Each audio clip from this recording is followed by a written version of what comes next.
Hello friends, नमस्ते। मेरा नाम सोनिया। आज के वीडियो में हम लोग बात करने जा रहे हैं कि how to get rid of your bad karma, और या फिर कुछ सॉल्यूशंस हमारे बैड कर्मा में से निकलने के लिए। जो हमारे कर्म बंधन हैं, जो कि हमारे पिछली पास्ट लाइफ्स के साथ जुड़े होते हैं, जिसके कारण हमारी लाइफ में बहुत सारे सिनेरियो रिपीट होते रहते हैं। मतलब कि कुछ एक ही टाइप के लोग हमारी ज़िंदगी में दोबारा दोबारा आते जाते हैं। मतलब समझिए कि अगर कई बार आप सुनोगे किसी के मुंह से आपने सुनी होगी बात कि मेरे को तो ना हर वक्त चोर ठग लोग ही मिलते हैं। मैं जितना मर्जी कोशिश करूं, when ever I go out, कुछ भी करने की कोशिश करूं, तो मेरे को बंदे ऐसे ही मिलते हैं आगे से। कई बोलेंगे कि मेरे को बहुत लोग हमेशा ऐसे ही मिलते हैं जो झूठ बहुत बोलते हैं, and I don't like it. मेरे को क्योंकि झूठ बर्दाश्त नहीं होता। या फिर आपकी लाइफ में कोई ना कोई ऐसे सिनेरियो रिपीट होते रहते हैं। आपका एक ही टाइप के बंदे के साथ दोबारा दोबारा झगड़ा होना, एक ही कुछ एक्सीडेंट्स या फिर कुछ ऐसी चीज़ें जो कीप ऑन रिपीटिंग, है ना। वो चीज़ों का साइकिल आपकी लाइफ से ख़त्म नहीं होता। वो क्या होता है, एक हमारा बोलते हैं ना, जैसे पास्ट लाइफ के कर्मास के साथ एक एनर्जी कनेक्ट होती है जो हम लोगों ने पिछले जन्मों में की होती है।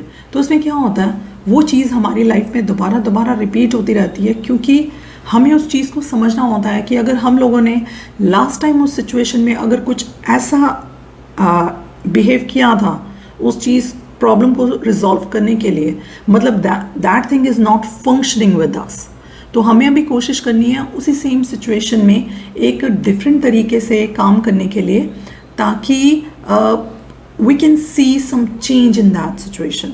मतलब जिस भी टाइप के लोगों के साथ अगर आप डील कर रहे हो ना, जैसे मैंने बोला, कोई आपको हमेशा चोर ठग बंदे मिलते हो, छोटी छोटी बात के आपको धोखा देते हो, चोरी करते हो आपके आसपास, तो आपको कई बार उन चीज़ों में अपनी एक mentality, the way you deal with these type of people and how you react to them, there are so many things जो आपको ध्यान में रखनी होती हैं, ये देखने के लिए कि आप इन चीज़ों की एनर्जी में कैसे शिफ्ट लेकर आ सकते हो। तो उसमें आता है कुछ चीज़ें आपके लिए बहुत ही ज़्यादा ज़रूरी हैं, आपकी रोज़ की लाइफ में फॉलो करनी पड़ती हैं, आपको प्रैक्टिस करनी पड़ती है, ताकि आप उन सिचुएशन से बाहर आ सको। उसमें सबसे पहले आता है कि you need to identify the situation and the karma, whatever situation you are getting repeatedly involve in. मतलब कि कई बार क्या होता है, एक ही सिचुएशन जब दोबारा दोबारा हमारे आगे आती है, तो हमें समझना पड़ता है ये कौन सी चीज़ है जो मेरे को दोबारा दोबारा रिपीट होती है, and it always do some damage with me. मतलब कि समझिए, अगर जॉब को लेके हो गया, आप जॉब पे जाते हो, थोड़े दिन नहीं होते आपके साथ वहाँ पे कोई एम्प्लॉय बदतमीजी कर देता है या आपका बॉस कर देता है, and you need to quit that job. मतलब वो सिचुएशन आपके साथ बहुत ही बार रिपीट हो रही है, तो आपको समझना चाहिए उस सिचुएशन में आप कैसे रिएक्ट कर रहे हो, हाउ यू आर बिहेविंग, कि वो चीज़ सुधरने में नहीं आ रही है। क्योंकि एक बात हमेशा ध्यान रखिए, आप दूसरे बंदे को कभी फिक्स नहीं कर सकते हो, उसे तो सुधार नहीं सकते हो, और आप उसे समझा भी नहीं सकते हो that how you need to behave with me. तो आपको इस सिचुएशन में क्या करना है, you need to fix yourself, you need to work on yourself. तो वो जो आपका सारा काम है वो अपने खुद के साथ ही है। So you need to work on those things. इसके लिए आपको ज़रूरी है कि आप पहचानें कि आपकी लाइफ की कौन सी ऐसा एरिया है जिसमें always the things are keep on repeating और आपके साथ प्रॉब्लम्स हो रही हैं। मतलब चाहे वो रिलेशनशिप है, चाहे वो करियर है, या फिर कुछ इमोशंस में है, somebody is hurting you again and again, और या फिर आपके फैमिली मेम्बर्स जो आपके आसपास हैं या ऑफिस में हैं, कुछ भी ना, you need to notice that कि वो पैटर्न कहाँ पे दोबारा दोबारा रिपीट हो रहा है। देन उसमें देखिए कि आपकी गलती क्या है, आप ऐसा क्या कर रहे हो कि वो चीज़ दोबारा रिपीट होती जा रही है। जैसे मैंने बोला कि आप दूसरे बंदे को कंट्रोल नहीं कर सकते हो, you need to work on yourself. तो आपको देखना है कि आप में क्या कमी है कि वो चीज़ें रिपीट हो रही हैं दोबारा दोबारा, और वो चीज़ सिचुएशन बदलने में क्यों नहीं आ रही है। इसमें आपको पहचानने की ज़रूरत है कि अगर कुछ ऐसा कॉम्प्लिकेशन है और वो बदल नहीं रहा है, तो you just can't stay stressed out all the time. क्योंकि वो चीज़ अगर हम बहुत बार रिपीट हो चुकी है, तो आपको उसके स्ट्रेस में नहीं रहना है कि all the time you are worried about that thing, and आप उदास हो और एक नेगेटिविटी के साथ जी रहे हो कि ये चीज़ मेरी ज़िंदगी से शायद कभी ख़त्म ही नहीं होगी, because this thing keep on repeating with me. तो आपको सबसे पहले तो अपनी खुद की एनर्जी के ऊपर काम करना है। आपको खुश रहने की कोशिश करनी है, पॉजिटिविटी में रहना है, मतलब with a very positive mindset कि अब ये सिचुएशन अगर मेरी लाइफ में फिर से आई है, I need to deal with it with a very positive mindset, और मुझे कोशिश करनी है कि इस बार मैं कुछ भी गलती ना करूं और मेरे को इसको कुछ दूसरे नज़रिए से देखना है। और कोशिश कीजिए कि हमेशा खुश रहने की कोशिश कीजिए। देखिए, ज़िंदगी में दुख सुख आने जाने हैं, that is a part of life. वो साइकिल हमारी लाइफ में एंड तक चलता जाएगा जब तक हम हैं। पर आपको जब भी दुख आता है तो प्लीज़ उसमें इतना मत डूब जाइए कि आप अपनी ज़िंदगी को ही जीना बंद कर दें। एटलीस्ट आपके आसपास जो भी लोग हैं जो आपको प्यार करते हैं, आपके लिए केयर करते हैं, spend some quality time with them. बाहर जाइए, खुली नेचर में हवा लीजिए, आप म्यूज़िक सुनिए, कुछ ऐसा देखिए जो आपको अच्छा लगता है, कुछ नई हॉबीज़, अच्छी चीज़ों में ध्यान दीजिए जिन चीज़ों में आपको खुशी आती है। क्योंकि देखिए, अगर आपका मन अंदर से शांत और खुश है तो आपका दिमाग भी थोड़ा अच्छे से चलेगा। दैट अभी इस सिचुएशन को मैंने पिछली बार बहुत बार करके देखा, वो ऐसे ख़राब हो रही है, now I need to deal with this thing differently. मतलब कि आपका एक दिमाग चलेगा उस चीज़ के लिए, पर उसके लिए आपका दिमाग फ्रेश होना भी बहुत ज़रूरी है। सो कोशिश कीजिए, कुछ ऐसी चीज़ें कीजिए जिससे आपका मन शांत रहे और खुश रहे। उसके लिए ज़रूरी है कि आप रोज़ की अपनी पहले तो नींद पूरी कीजिए। देखिए, जो लोग अच्छे से सोते नहीं हैं, ठीक है ना, सफिशेंट टाइम सोते नहीं हैं, तो उसमें पहला डिस्कम्फर्ट तो आपकी बॉडी का ही हो गया। आप फ्रेश ही फील नहीं करते हो, या फिर आपको हेडेक्स होने शुरू हो गए और you feel lazy in yourself.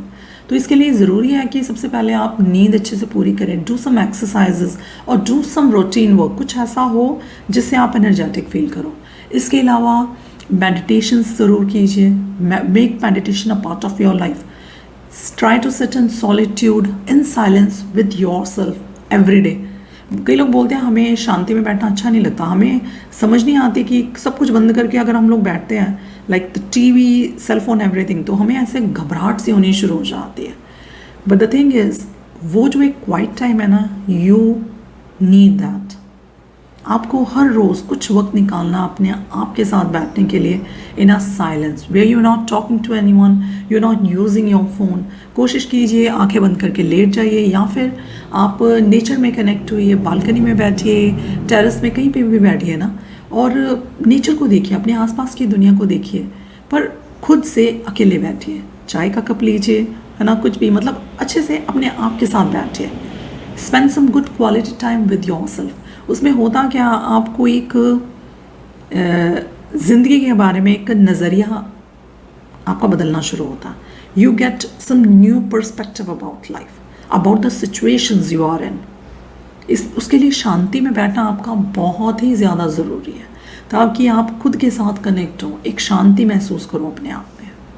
इसके अलावा कोशिश कीजिए, अगर आप even you are working outside, और या घर पे, या आपके आसपास कई बार रिश्तेदार होते हैं, the people you are dealing with, there are some toxic people around you, जिनसे आपकी मतलब बनती नहीं है। You know, every time you are with them, they disturb your energy. There can be your family members around you, your relative, your friend circle में कई दोस्त ऐसे होते हैं कि आप छोड़ नहीं सकते हो।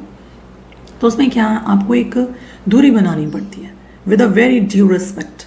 मतलब कि बात कीजिए उनसे, पर don't give them a quality time। दूर रहिए खुद की शांति के लिए, ताकि आप उन सिचुएशंस को समझ सकें, उन सिचुएशंस पे काम कर सकें आप। ये कुछ ऐसी बातें हैं जो है तो बहुत छोटी छोटी हैं, पर हमें बहुत ही डीपेस्ट लेवल पे हमें मदद करती हैं।